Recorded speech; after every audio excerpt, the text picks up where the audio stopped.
Hey, good morning. Yes, it is. It is Tuesday, the 23rd of September. So, what are we talking about today? Well, I thought we'd go through the top 5 reasons that is probably causing your machine to not run correctly. Or what's the simple fix, right? So, stay tuned.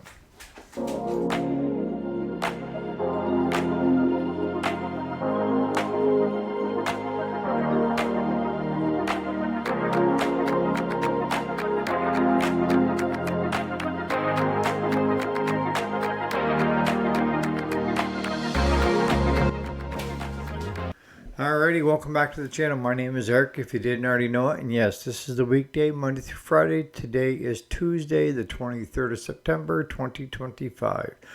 So, what's today's topic? Today's topic is what are the top 5 things that we see in the repair shop that's making us money and it's costing you money. If you're a viewer that doesn't have a repair shop but is always looking for ways to kind of self-help and do their own thing. So let's start off with number one. The biggest culprit is water in the fuel. And Jason, you said it the other day.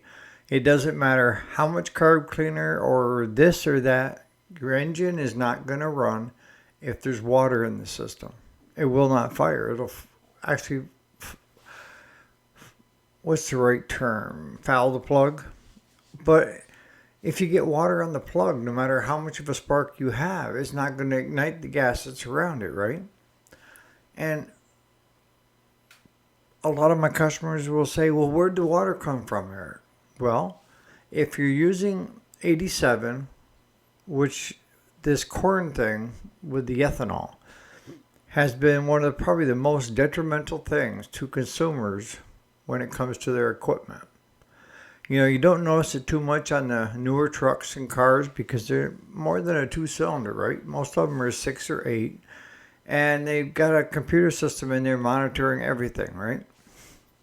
Your small engine doesn't have that.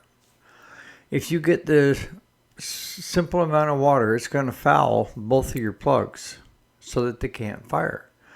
And case in point, was the 2 chainsaws that I just did. It isn't that I'm a super duper mechanic. It's just simply the fact of, as we've discussed here, and Jason, you're a big advocate for this and taught me it, you always need to do the basics. And that is do your compression and then check your fire. And if those 2 are present and you've got a good air filter in it, or you take the air filter off if it's plugged, and you can't get it to start, it's your fuel. And I fought with customers over the years of, I just bought that fuel. It doesn't matter. I'm telling you right now, you got water in your fuel. And in a way that kind of pisses the customers off because they don't want to pay for water in the fuel, But I don't know how many times, and this, I'm sorry, I love my customers. And I try to treat them the way I would hope to be treated. But if I tell you that there's water in the fuel, because I dumped it and I put fresh in with PRI-G, no, I'm not getting a sponsorship. And the thing runs, it was water in the fuel. And a lot of times what I will do is I will take a glass jar and I will empty the contents into that jar. Put a lid on it, and let it sit there and separate. So when the customer shows up, I show them and say, look at this. This is what was in your fuel tank. Now, in that Husqvarna that the guy told me was running a little rough, that had the chain on backwards, when I dumped out his fuel that was there, I had sawdust in there. I had dirt in there. I don't know how that saw ran in it even at all. But once I put fresh fuel in, and what you probably didn't see me do was, what I do is I put some fresh in, shake the living bejesus out of it, and then dump that so that I know that there's no contaminants or very little, and then pour fresh fuel in, and if it fires up and it's running, that's water in the fuel. And I don't know how many times I've told customers that. And because we fill the tanks here at the shop, and that goes on the bill. You have to because of the cost of gas. But I will empty somebody's fuel tank and I will put in fresh fuel. So I know that I've got good compression, good fire, good fuel, and good air. Those four things, if they're present, she will run. And you're going to say, well, the valves could be out of place. Well, the valves are out of place. It's going to affect your compression, right? So that's rule number one, is you check your compression. And if your compression is down, yes. If you have overhead valves, go check your overhead valves and see if they have the right clearance using a gauge.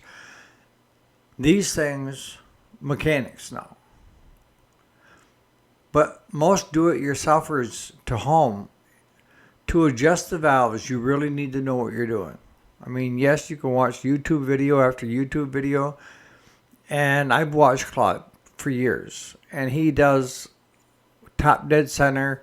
And he adjusts one side. And then he'll go the other side. And then even like with coils, he'll put a business card in between the magnet and the coil. And gap it like that. And then tighten it down to give him a good starting point. And it's worked for him for years. But I've had customers, after I tell them that there's water in the fuel, and I put fresh fuel in it, have them call me the following day and say it ran good, and now I can't get it to do anything. And the first thing out of my mouth, because it's happened too many times, is, did you run out of fuel and put fresh fuel in? Well, yes. And most often the case is they're emptying out of the same container that they had originally put in it that ended up at the shop. So if the customer is wanting me to do a redo on it, we aren't doing redos. That's customers not listening and doing what they're told. And a lot of times what I tell my customer is, well, I just bought that 5 gallons. Well, put that 5 gallons in your vehicle. And when you go to get 91, if you're going to run 91, take and open the fuel cap on your vehicle and pump in a couple gallons first into your vehicle of the 91, because you got 87 from the guy before you that just filled up from the pump itself out through to your handle. Pump that fuel out into your vehicle, and then you know you're getting fresh 91 in there. But is 91 guaranteed to have no water? No, not at all. It's not 100% gas, it's 91%. If you're not using it, like I say, you can get it on Amazon. It doesn't take a lot to treat a lot of fuel, but the PRI-G. Just look for that on Amazon is where I got mine. I got the bigger bottle, but that's to treat hundreds of gallons of fuel, where you don't need that. I've tried all the other brands out there with little to no luck. You know, a lot of times what these companies do is the biggest culprit is with fuel and ethanol. If ethanol can get air, it will make moisture, which will make water.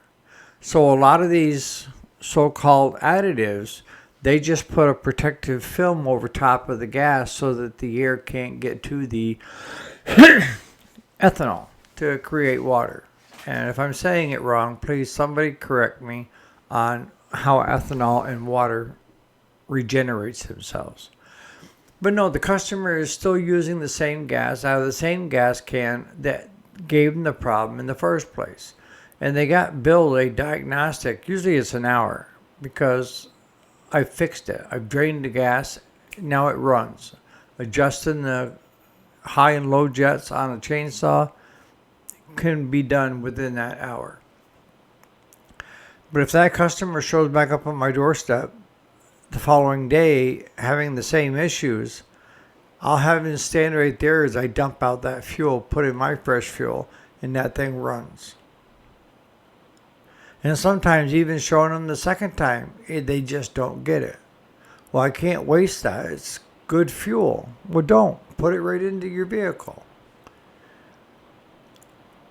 But that's the biggest culprit that we have out there is water in the fuel. It won't run. So that brings us to number 2, is compression issues, and 99% of the time it's the valves or a push rod got bent. Something is out of whack. So as part of a service, what we do now, and we started it because we wanted the engine to run at top performance, okay?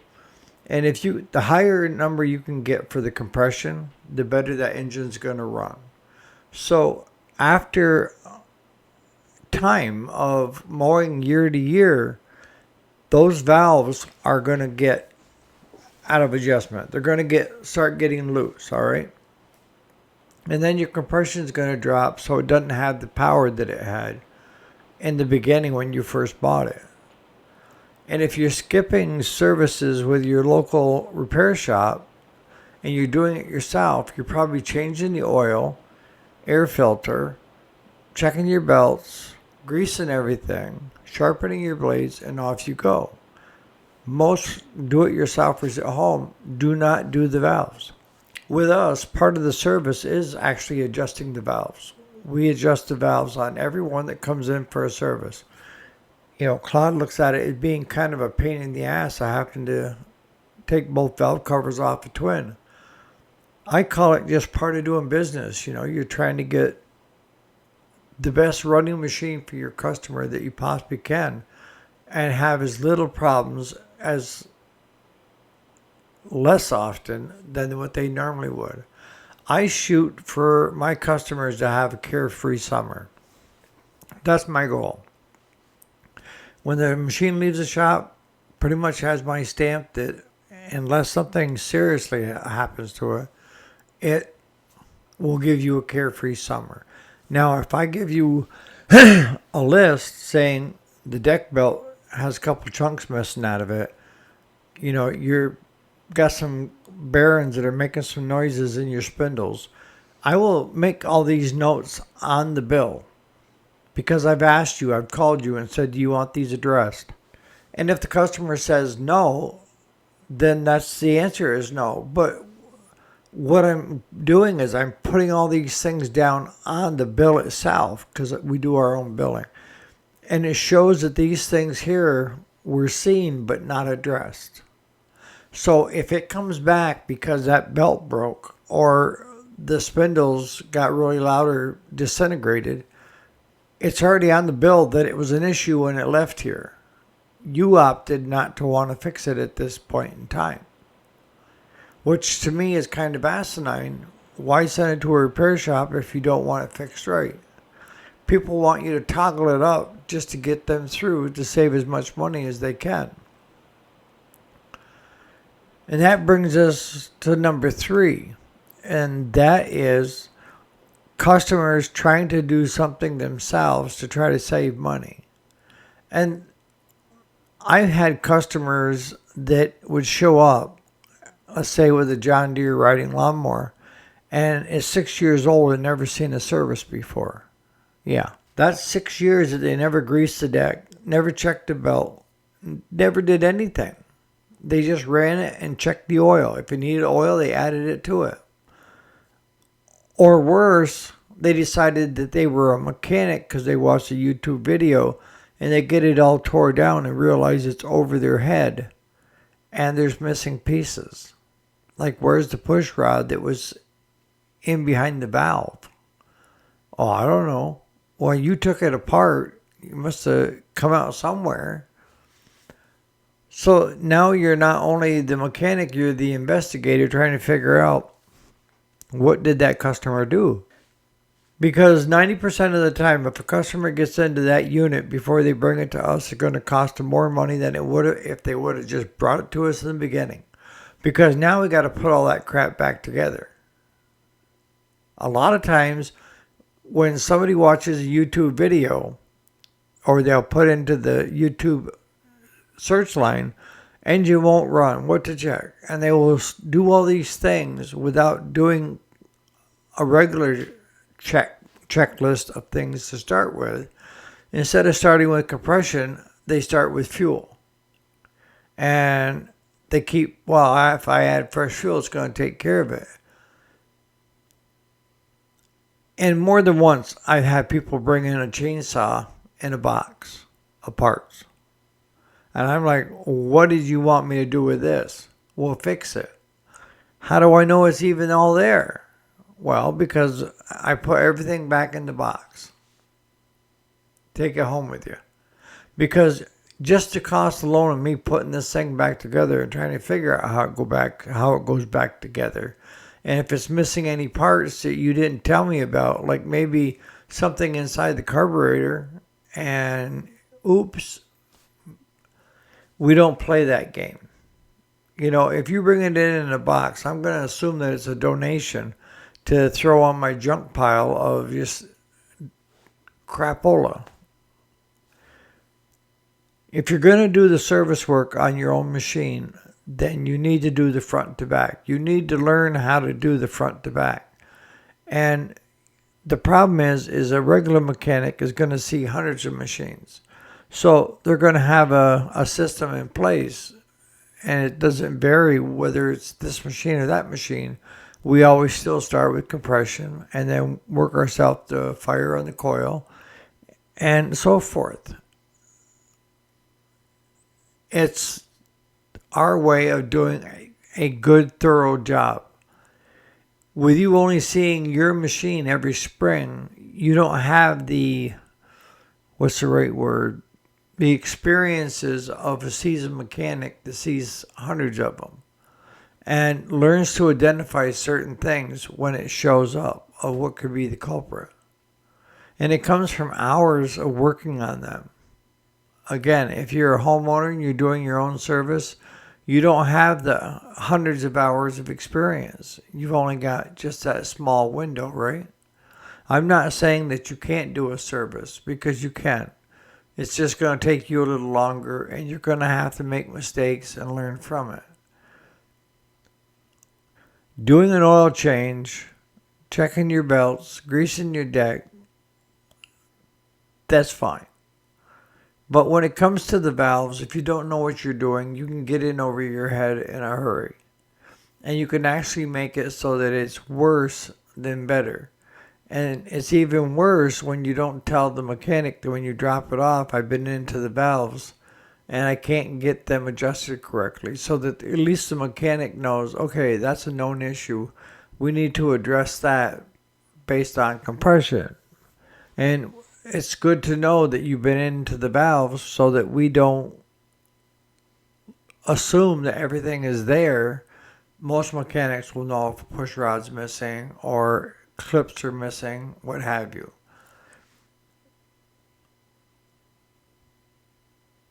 Most often the case is if a customer gets in and tries to repair something themselves, they bring it to us in a box and expect us to be like this magician that voila, it's done. It ends up costing our customers more money than if they would have just brought it in when they had issues to start with. So that brings us to number 4, and that is gas in the oil. And usually it's a simple float needle issue of where it's either stuck open or the float is got a pinhole in it and it's got so much weight on it, it's in the dump fuel at all times. And it will go into 2 different places. It'll either go into the head and you can't turn the engine over. It's like it's and then she locks up. Take a spark plug out and then try turning it over. And if you start seeing gushes of gas coming out, it means your float is stuck or your needle's stuck. And same thing goes for if you go to check the oil and the oil is quite a bit high and you smell it and you can smell gas in the oil. It's gone the other direction and it's down in the base. And both places will cause you problems. Different problems will cause you problems. If it's in the head, it won't start most of the time. It won't start. If it's in the base, it'll start, but your oil is now so thin that the lubricating qualities aren't there. And if you run it very long, you're going to smoke that engine. And you're going to know it because it's going to smoke like a bugger. Your rings, the oil gets so thin with it being watered down with the fuel, that it will go past the rings and actually try to burn, and what you end up having is a lot of smoke coming out the exhaust. That's a clear indicator that you've got gas in the oil. Both of them are pretty much an easy fix, and that is you're going to have to get the carburetor bolt down and check to see if the needle is moving at all. Is it stuck in the open position, or is... And then the other thing is, take your float right off and shake it. If you can hear fluid in it, then you need to replace that. Or if you can see where one side of it's busted, where it hooks into the needle, it has to be 100% to work 100%. It can't work if it's not there properly. We've done with our customers that have got a past history of this. And it's not a fix. It's just a patch, as far as I'm concerned. Is we put shutoffs ahead of the carburetor, okay? Between the fuel tank and the carburetor. So if you're not going to be using it, well, the reason we put it in is in the fall of the year when you get ready to put it away, start it up, let it run, and then turn the fuel off using the fuel shutoff and let it run itself dry. That way you don't have gas sitting in the carburetor and everywhere else all winter long. But a lot of customers will use that as a fail-safe instead of fixing the real problem, and that's the float and needle. And they will put in a fuel shutoff, so when they get done using it, they shut the fuel off. And then when they get ready to use it again, they turn the fuel back on. That's just prolonging the agony of getting your float or your needle and seat adjusted and done correctly. So that brings us to number 5, and that's coils. One breaking down or the other, or a spark plug breaking down, because they do. A lot of times, if our customer tells us that it runs great for 6 to 8 minutes and then it starts going into a fit, it's because the coil's heated up to a certain point, and that's where it starts breaking down, where it's not getting a good spark. It's intermittent. And on a twin, it'll still stay running, but you'll notice that you lose power, and you can hear it skipping. And we had just that case with a customer here last week, and that was, it mowed great for half an hour, but after half an hour, it went right into a fit. And so when we went to get it the last time, I told him, I said, I want to see you mow your yard. And he's got a big yard. He said, well, it won't go that long. I said, well, you go until I tell you to stop. And he got about half an hour in, and we could hear that start to break down, that it was a coil itself. And we limped it through, so he got his yard finished and got it on the trailer. If you run into that issue where you have a coil breaking down and you're trying to figure out which coil it is, just do what I do.